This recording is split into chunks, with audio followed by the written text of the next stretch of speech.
Sa naman kay Isaias, Kapitulo 41, versikulo 10. Huwag kang matakot, sapagkat ako'y sumasa iyo. Huwag kang maglupaypay, sapagkat ako'y iyong Diyos. Amen. Aking palalakasin ka, oo. Aking tutulungan ka, oo.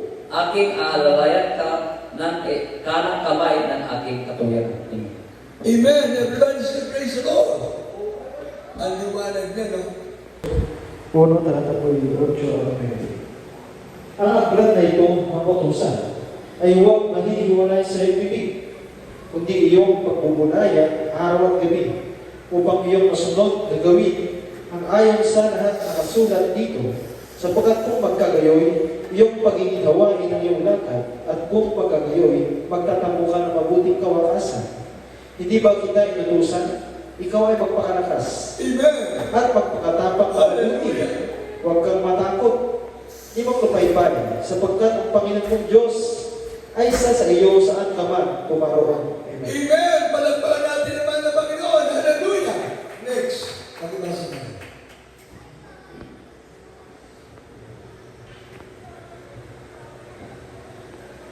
Dito po sa aklat ng Mateo, Kapitulo 28, versikulo 20. Naituro ninyo sa kanilang harapin ang lahat ng mga bagay na inuutos ko sa inyo. Amen. At narito, ako'y suma sa inyong palagi hanggang sa katapusan ng sanglibutan. Amen. Praise the Lord.